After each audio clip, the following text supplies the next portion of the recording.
What is going on, diesel heater fans? Well, this is an update to my first video I did about the diesel heater installation. Well, I wasn't too happy with the thing. It really wasn't heating this room all that well, and I kind of went around and showed everybody, you know, how this room looks, and you know, I mean, is it the greatest? No, but it's pretty well insulated. So anyway, I had been in contact with the seller, and they did respond, and then they said something about how it was mislabeled or mismarked or whatever.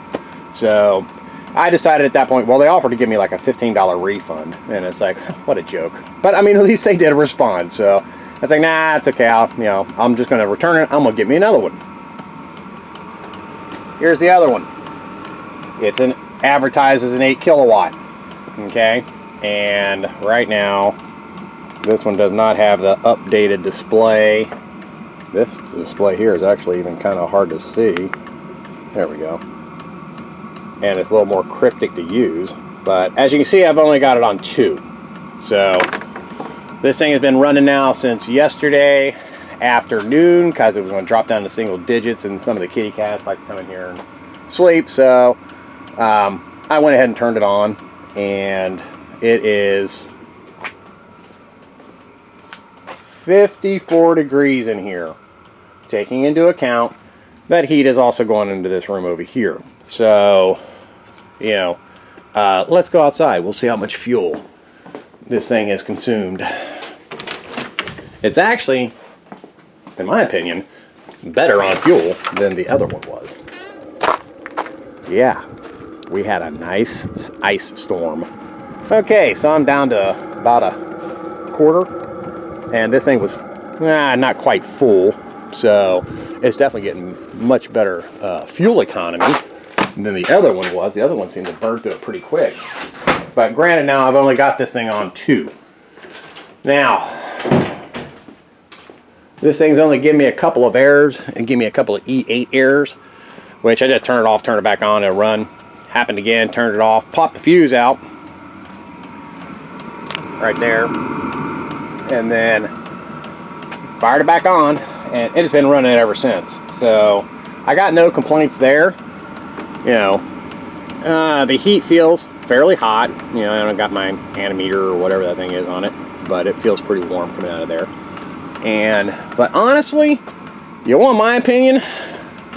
These things are overrated. I mean, they may work perfect in like something small, like one of the little Sprinter vans or a, you know, camper van or something like that. You know, but out here in this garage, I mean, where it is insulated and stuff, I don't know, man. I ain't too impressed with it. Considering, well, let's go back over here, because I do have propane in the garage here, but our driveway is impossible to get up right now, and so I've not been using the propane heater, which draws it from the same tank as for the house. So I've got an electric 220 heater up here. Well, I've also got this, which I discussed previously in the other video. This is on 1 element on low, so that was, I forget what it was, maybe 7,000 BTUs, you know, and you can hear this is kicked on. It's not even running right now. It's pretty quiet. So this little one here, sorry for going around and around, but you know, it's doing a fine job in this area here, which is considerably larger than that room over there. And it's 68 in here right now, and it's 54 over there. And there is no insulation above me in the ceiling, which is something I need to do. So to sum that up, are these things worth it? I mean, it's 145 bucks. Diesel's $3.50 to $4 a gallon. And I mean, it'll keep it decent in here, you know, not summertime weather, but it'll keep it decent. I mean, 54 is decent, you know, if you got, you know, a couple shirts on and, you know, some long johns or whatever, and you're out here working, like I'll bring parts to work on the bike over here and grind them and clean them. It's not bad, but if you're looking at getting one of these things, just realize, you know, what they can do and can't do. That little heater over there would not heat that other room the main side of the garage over there, it has a hard enough time keeping this room warm. So just wanted to give an update on that. This one has been running fairly well. I've had it hooked up now for probably about 4 or 5 days, and so far so good.